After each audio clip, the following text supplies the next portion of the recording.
Bon, 3 petits points. On va marquer une courte pause, mais restez avec nous, parce que dans un instant, on revient avec sujet à venir, disons les Arabes.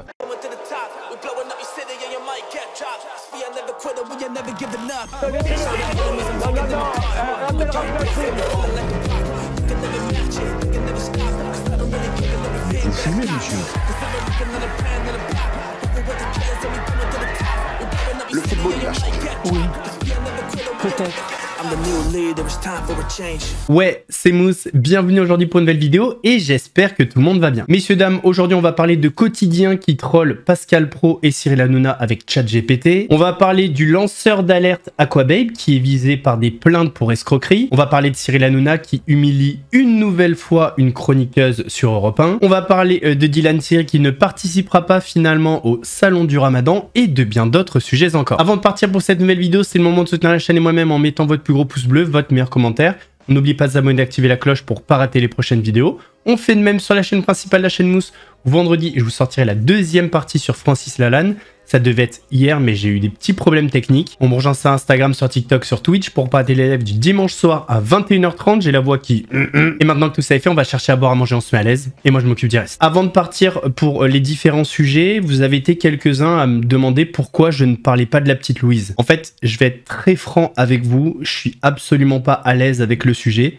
Je vous avoue même que ça me perturbe beaucoup depuis que c'est arrivé. Donc, par respect pour elle, par respect pour sa famille, je me vois pas faire des vues sur son dos, donc je préfère pas en parler. Que sa famille trouve la force de surmonter cette épreuve et que cette petite repose en paix. Vous verrez que malheureusement, dans cet épisode, on va beaucoup parler de Cyril Hanouna, mais en même temps, il est tellement omniprésent dans les médias, que ce soit à la radio ou à la télé, qu'il fait forcément partie de l'actualité. Ce que je vous propose, c'est un instant mégalomanie. Ce qui est dit, on ne sait pas du tout ce qu'on va faire. Bah, j'ai pas dit que vous alliez faire ça. Le truc aujourd'hui, c'est que, je vais vous dire, on a la chance d'avoir avec nous les téléspectateurs, puisqu'on est premier talk de France.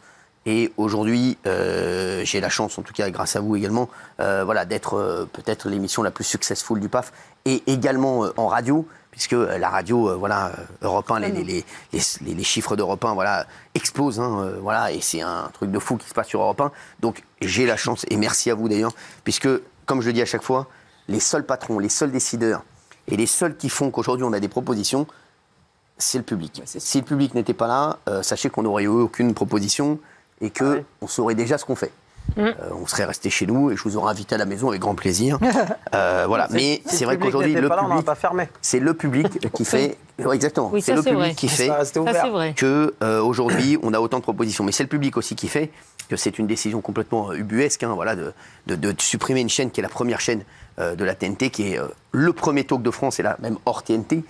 Et vous disiez tout à l'heure, Bernard Montiel, que je suis clivant. Aujourd'hui, je pense, d'après des nombreux Français avec qui je discute, et les Français que j'ai notamment, les auditeurs que j'ai à la radio, ou les personnes, je pense qu'aujourd'hui, 70% des Français pensent plus comme moi que comme... voilà. Et c'est vrai que, voilà, que comme les... Voilà. Tout le monde pense plutôt comme moi. Tout le monde dit quand même on marche sur la tête dans ce pays. Clivant pas pour les téléspectateurs, pour les instances. Exactement, voilà. Mais vous savez, voilà, les instances... Vous savez, moi, ce qui compte, c'est les téléspectateurs. Aujourd'hui, je sais vers quoi j'ai envie d'aller, peut-être pour la suite. Et en tout cas, sachez que ce sont les téléspectateurs qui comptent. Voilà, qu'est-ce que vous avez à ajouter? Vous avez un truc à ajouter, mon cher? Oui, Patrick? Moi, j'avais une question pratique. Si l'émission changeait de groupe, allez par exemple sur le groupe M6... Tiens, t'en as besoin. Est-ce qu'elle garderait son nom, Touche pas en poste, ou est-ce que vous seriez obligé de changer de nom, de trouver... Pour l'instant, rien n'est fait. Mais elle pourrait garder son nom. Rien n'est fait, pour l'instant, je ne sais plus. Bon, pour l'instant, on ne sait pas, et puis on ne sait même pas si on va aller. D'accord. Voilà, vous répétez ce qui est un petit peu voilà, les choses qui sont sorties. Après, c'est vrai qu'on discute avec le groupe M6, avec qui je m'entends bien depuis des années, mais on discute avec plusieurs groupes, sachez-le, dont le groupe Canal+, bien entendu, et un autre groupe également. Voilà, on discute un peu partout. Voilà.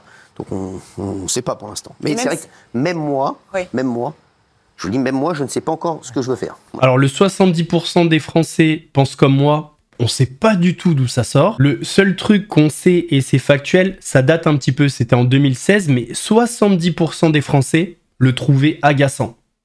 Ça, c'était factuel par contre. Depuis, pas sûr que la tendance se soit inversée, vu le nombre de polémiques et de sauces dans lesquelles Cyril Hanouna a été trempé. Parlons maintenant du Salon du Ramadan. Il y a un communiqué qui est un petit peu passé au travers des gouttes, Mais finalement, Dylan Thierry ne sera pas présent.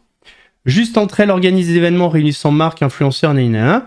Toutefois, la communication autour de la participation de monsieur Dylan Thierry, sélectionné par une marque exposante, sans lien avec Juste entre elles, a suscité de vives réactions. Afin de garantir la sérénité de l'événement, la marque a préféré retirer sa participation, ainsi que celle de monsieur Dylan Thierry. Ma cliente rappelle que toutes des informations ou diffamations à ce sujet feront l'objet de poursuites. Alors d'un côté, je me dis c'est bien, mais de l'autre, je me dis comment une marque peut ignorer les agissements de Dylan Thierry et le solliciter pour venir au salon du Ramadan. Mais bon, on va leur accorder le doute raisonnable et les féliciter pour cette réaction. Dylan, direction d'Amaryllis où ce week-end a eu lieu un sommet de la violence. Un match de foot des U20 a complètement dégénéré entre Amaryllis et Mo. Bilan, un blessé grave entre la vie et la mort à la suite d'un coup de couteau. La scène est extrêmement violente. Une rixe vient d'éclater lors d'un match de foot à Amaryllis hier après-midi. Sur le terrain, les joueurs et une dizaine de jeunes, parfois cagoulés et armés, comme on le voit ici. Le gardien d'une des équipes se dirige alors vers un supporter et le blesse grièvement avec une arme blanche. Nous avons choisi de ne pas diffuser cette image. On le voit ensuite ici, avec son arme dans la main. L'auteur présumé prend ensuite la fuite avec un autre homme. Ils sautent tous les deux dans la Seine, avant d'être interpellés par la police et placés en garde à vue.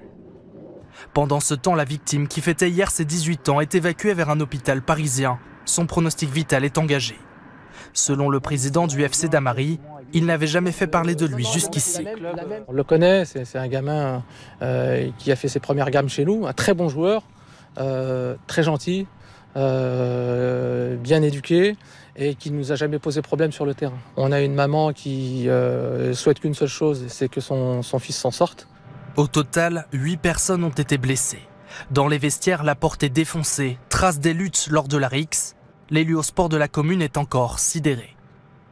On n'a jamais eu de violence à ce niveau-là. C'est un phénomène sur lequel on va se poser des tas de questions avec le club et puis et voir pourquoi, d'où la genèse de cette histoire.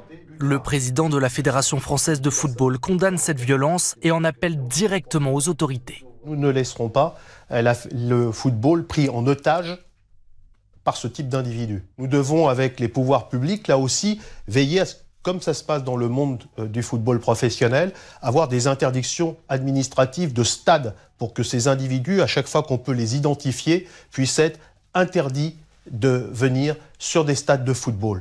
Après ce drame, tous les matchs et compétitions sont suspendus à Amaryllis jusqu'à nouvel ordre. J'ai vraiment l'impression que la nouvelle génération, c'est une génération perdue. C'est-à-dire qu'on vit dans une société aujourd'hui où les parents ont peur de mettre leurs enfants au sport, de peur qu'il se passe ce genre de choses. Et ne croyez pas que ça arrive qu'au football. Ça arrive dans plein de sports. Moi, je l'ai vu au rugby. Un jour, j'ai failli crever sur le terrain. Je vous assure que c'est vrai. Bon, je sais pas pourquoi je rigole. À savoir que la victime a été opérée, elle a été placée dans un coma artificiel et son pronostic vital est toujours engagé. Bien évidemment, on espère que cette personne s'en sortira. Rigolons un petit peu. 2 séquences qui se sont passées dans une émission que j'affectionne pas spécialement. Mais bon, on va quand même en parler. L'émission Quotidien. Première séquence sur Pascal Praud. Est-ce que tu peux m'écrire un texte de lancement pub à la manière de Pascal Praud? Et voici ce qu'il a dit, ce que ChatGPT a dit. Ton sérieux, regard caméra, sourcils froncés, ton grave. Bon, 3 petits points. On va marquer une courte pause, mais restez avec nous, parce que dans un instant, on revient avec sujet à venir, disons les Arabes. On en parle juste après la pub, et vous allez voir, le débat promet d'être animé. À tout de suite sur CNews. Et deuxième séquence sur Cyril Hanouna. Et maintenant, le même texte à la manière de C. Hanouna. Et voici ce que ChatGPT a écrit. Générique, musique électrodynamique. Mes chéris, ce soir, les amis, on va se régaler. Il y a du dossier, il y a du débat, il y a du délire. Bref, on va s'amuser. Ce soir, on a du lourd, ça va clasher, ça va rigoler. Ça promet du spectacle, mes petits chéris. Allez, vous le savez, ici, c'est la maison du kiff. On est ensemble en direct et c'est parti, public en délire, jingle. Pas fan du deuxième. Je préférais celui sur Pascal Praud. Profitons de cette passe décisive pour faire une magnifique transition et reparler de Cyril Hanouna, qui était sur le plateau d'Europe 1 avec Thomas Guénolé et Géraldine Maillet. Et dans la séquence qui va suivre, vous allez voir qu'une nouvelle fois, il va humilier Géraldine Maillet. Et quand on voit ça et quand on sait que c'est pas la première fois, on se dit que la paye a intérêt d'être bonne. Parce que là, on est proche du porte-à-potis. Vous savez, ce scandale à Dubaï où, soi-disant, des influenceuses mangeaient des excréments contre de l'argent. Bah là, on n'en est pas loin. Hein. Se faire chier autant de fois dessus... Vous irez travailler avec lui sur T18, vous allez voir si vous allez pouvoir vous acheter tout ce que vous achetez avec TPMP. Merci, quand vous allez faire 50 000 téléspectateurs. Thomas Guénolé, vous disiez quelque chose. Bah, je vous le dis. Oui, on vous allez aller travailler avec lui, ça va vous faire du bien. À partir du 28 février, vous allez voir. C'est la liberté d'expression, on défend ses amis ou pas. Moi, c'est pas mon ami, je trouve qu'il a quand même du talent, mais là, il a fait n'importe quoi. Mais écoutez, on vous a pas demandé votre avis. Allez chercher un Coca Zéro si vous parlez, ou un Coca Light si vous parlez anglais. Merci. Thomas Guénolé. Oui, en fait, on discutait en antenne et j'étais en train de dire que la raison principale pour laquelle il y a cette détestation envers Cyril de toute une partie du paysage audiovisuel français, c'est, si je résume, il n'est pas du tout du sérail. Ça, il pourrait, ça irait à la rigueur. Mais en plus de ça, il fait beaucoup trop d'audience et il fait beaucoup trop d'argent. Le cumul de tout ça, c'est insupportable. C'est une provocation permanente par rapport à quel point eux s'estiment au-dessus du lot. Donc il y a vraiment... Moi, j'appellerais ça, compte tenu de vos origines sociales, moi j'appelle ça du mépris de classe. Et puis moi je fais jamais de mon... Et le Guénolé, là, il a oublié le nombre de fois où il s'est fait traiter comme de la merde sur le plateau, humilié, traîné dans la boue, limite insulté. Et là, il y va sans les dents. J'ai une petite vidéo pour vous si vous avez passé une mauvaise journée. Regardez cette pépite. Alors qu'il s'arrête à ce feu rouge, les policiers remarquent une automobiliste au téléphone. T'es tranquille, les gars. Une infraction au code de la route qui ne plaît pas du tout à leurs passagers. Tiens, moi, j'ai fait ta gueule. Non, le moteur tourne, madame. J'étais persuadé que c'était rouge, on pouvait, c'est moi. Ah ben non, on peut pas. Pose pas, connasse. Non. Excusez-lui. C'est pas un collègue. Ouais, non, c'est pas Qu'est-ce que tu fais? Désolé. Ah bah ouais, tu peux là. Terminons par un loupard que j'aime bien. C'est faux. On en reparlera plus tard. Pour ceux qui sont présents sur les lives, vous savez déjà. On va parler d'Aquababe, le fameux lanceur d'alerte.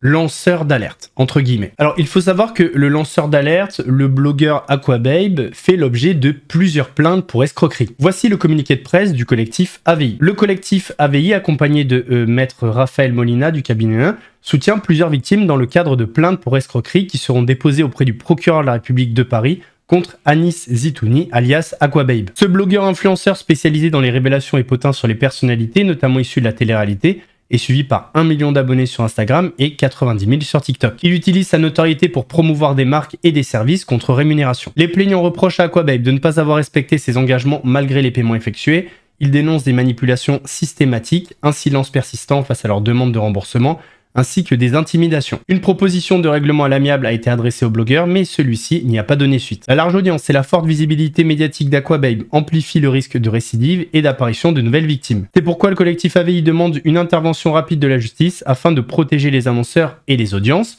tout en assurant une régulation stricte des pratiques dans le domaine de l'influence. Ça en a parlé dans plusieurs médias.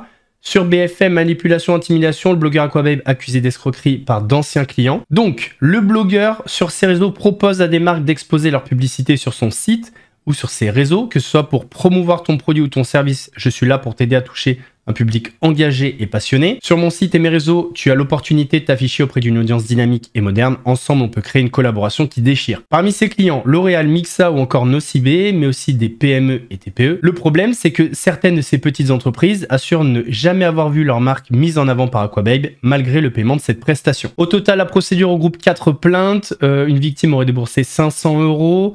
Une autre 800. Pour le moment, Aquababe n'a pas réagi publiquement à ces informations. Tom Michel, alors lui, on en parlera parce que oui, je vais faire une plus grosse vidéo un petit peu plus tard sur Aquababe, le temps de récolter pas mal d'informations et je vous donnerai des infos dont j'ai jamais parlé, sauf pour les personnes en live, parce que ce Tom Michel là est venu me mettre un coup de pression sur Instagram. Mais je vous en parlerai dans la vidéo. Donc Tom Michel, l'avocat du blogueur, affirme auprès Tech & Co accueillir extrêmement sereinement ses plaintes avec son client.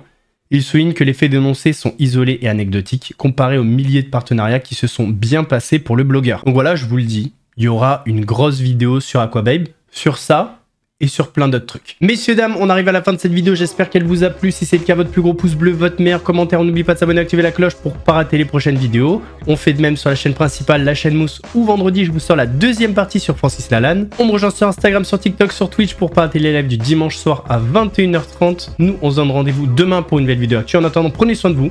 Laurent de la Mousse vous salue.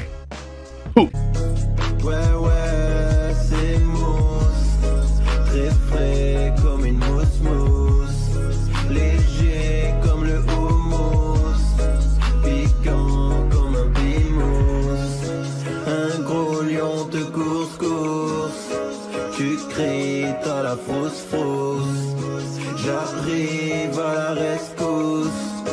Regarde, ouais c'est moi.